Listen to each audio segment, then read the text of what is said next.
Se o Flamengo não conseguir honrar os compromissos financeiros que tem, ele estará metendo os pés pelas mãos e indo contra a sua própria política. Se o Flamengo, como dizem seus dirigentes, tem condições econômicas para fazer esse investimento nesse jogador, não vejo por que encarar como uma traição a essa política. Aliás, é interessante observar no dia de hoje, não só entre torcedores, mas em setores da imprensa, especialmente a imprensa aqui de São Paulo, uma quase indignação. Nossa, que preocupação com a política do Flamengo, com a economia do Flamengo, impressionante. Coleguinhas quase desesperados. Meu Deus, o Flamengo vai trair a sua própria iniciativa de pagar as dívidas. Meu Deus, o Flamengo vai quebrar. Nunca. Eu moro aqui em São Paulo desde 93, conheço bem aqui. Conheço bem lá também, não é diferente, bairrismo de lado a lado. Mas hoje, coleguinhas tiveram uma recaída monstro. Impressionante, assustador até. E essa preocupação repentina com a política do Flamengo, com a economia, melhor dizendo, do Flamengo, realmente é interessante. Eu vejo da seguinte maneira, eu não pagaria 900 mil a nenhum jogador, a não ser que fosse o Tevez, se quisesse voltar ao Brasil. Eu pagaria até mais para o Tevez, porque esse me garantiria muitas vitórias.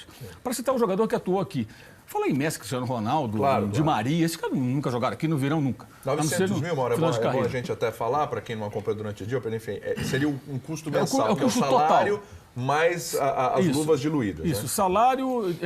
Salário em carteira, direito de imagem, luvas e encargos, em torno de 900 mil. Perfeito. É a quanto ele vai custar para o Flamengo todos os meses. Então, assim, ponto. Essa é a minha posição individual. Eu acho que os salários precisam ficar mais próximos da realidade, eu acho que esse salário é muito alto. E é preciso que os clubes consigam adquirir aí entrar no patamar que seja factível. Mais ou menos o que o Bom Senso Futebol Clube defende, né? Que se gaste cerca de 70%, a própria MP, né? Daquilo que arrecada, com salários que sejam pagos em dia e dentro da realidade dos clubes. Ainda assim, os atletas seriam muito bem remunerados e não teriam esse negócio de atraso de meses. Acho que os clubes ficariam mais fortes no médio e longo prazo. Mas isso é uma visão pessoal minha, eu não sou dirigente de clube nenhum, né? O mercado não se apresenta dessa maneira. Então, o Flamengo tem duas opções. Ele, em algum momento, resolve investir e se prepara para isso. Dizem os dirigentes que o clube está preparado para isso, né? Então, se ele está preparado, ele pode cumprir essa missão, essa nova obrigação salarial, né? Ou então, o Flamengo fica a vida inteira economizando. Economizando para quê? Para ter um time fraco? Se o Flamengo pode pagar, por que não? Ah, mas você acha caro? Sim, é a minha opinião, mas eu não sou o dirigente. Estou agora colocando a questão do lado dos dirigentes. O Flamengo está economizando já nessa semana, com a troca de treinador, vai pagar a multa, claro, tem que pagar ao Vanderlei Luxemburgo, mas vai economizar de comissão técnica cerca de 300 mil mensais. Então essa já é uma queda nas despesas que terão sua folha de pagamento. E pretende se desfazer de alguns jogadores. Se isso acontecer, já vai ter aí uma folga que já vai compor boa parte da remuneração do Guerreiro, por exemplo. E a outra parte, já falamos aqui exaustivamente, o clube se preparou para ter uma certa folga de caixa, tem um novo patrocinador recente que estreou esse mês. Tem um parceiro comercial que vai ajudar, né? É receita nova, então é uma realidade que o clube se preparou para isso. Vamos imaginar o seguinte, o Flamengo é aquele cara que estava endividado, né? E durante um período, 2 anos e meio aproximadamente, ele fez o quê? Ele negociou a dívida do cartão de crédito, negociou o condomínio que ele não pagava há 3 anos, o IPTU, foi na prefeitura, resolveu também. A padaria que ele não pagava, o açougue, o mercado, e começou a pagar todo mundo. Igual o Santos no começo do... Exato. O cara da floricultura. Ele começou a pagar. Depois de 2 anos e meio, chega um momento que ele fala assim, bem, eu ganho X, eu tô perdendo aqui 60% do meu faturamento em despesas e dívidas, vamos botar 70%. E eu tenho 30% aqui que começou a sobrar. Pô, dá para comprar o quê? Dá para levar a patroa no restaurante, dá para, de repente, eu parar de andar de ônibus e ter um carrinho para sair pelo menos no final de semana. Eu acho que é mais ou menos isso. Ah, mas o Flamengo está dando um passo muito grande. Porque o Flamengo precisa ter um time de futebol. O Flamengo não pode ficar a vida inteira com um time inferior aos seus concorrentes. E aí resolveu dar essa cartada. É arriscada? É óbvio que ela é arriscada. Pode ser um fracasso e pode ser um sucesso. Contratou um jogador acreditando que ele vai fazer diferença técnica. Tem um problema também das muitas ausências por convocação para a seleção peruana. Isso vai ser um problema. Agora, o que me causa espécie é não ver nenhum colega da imprensa questionar as 21, 22 contratações do Palmeiras.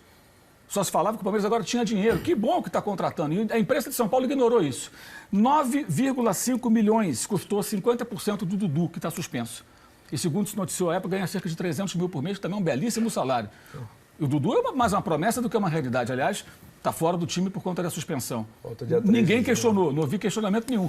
21, 22 jogadores, de onde sai esse dinheiro? O que o Palmeiras está fazendo? Está se endividando e deve ao presidente do clube? Eu não vi ninguém preocupado com a economia do Palmeiras e agora eu vejo. O que está acontecendo, gente, é o seguinte, ou o Flamengo vai fazer uma bobagem e repetir os seus erros do passado com novos dirigentes, ou o Flamengo começa a colher frutos de uma política de 2 anos e meio, tentando entrar nos eixos, e aí pode começar a impor uma superioridade econômica sobre seus rivais.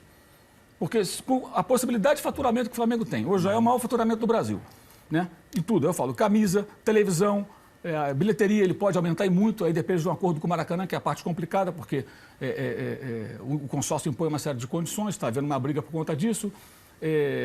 Sócio-torcedor, o programa é muito ruim, o programa do Flamengo, ele pode melhorar e pode atrair muita gente. O Flamengo tem um potencial de arrecadação muito grande. Então pode ser um primeiro passo também, tem 2 extremos, ou um fracasso, não paga o guerreiro, o cara entra na justiça, é tudo um fiasco, um desastre, ou um primeiro passo para se impor sobre os demais. Primeiro passo, dizendo que põe no guerreiro, vai ganhar de todo mundo. Com um time mais forte, porque vai ter mais dinheiro. Tem muita receita, se conseguir controlar as suas despesas e as suas dívidas, ele pode fazer a diferença. Não tem mágica. Um caminho que o Corinthians desprezou depois de ganhar o Mundial de Clubes. Então, hoje, o Flamengo está tomando o ídolo do Corinthians. Não adianta aqui o torcedor do Corinthians falar que o cara não era ídolo. Pelo amor de Deus, gente. E o torcedor do Corinthians tem que ser inteligente nessa hora.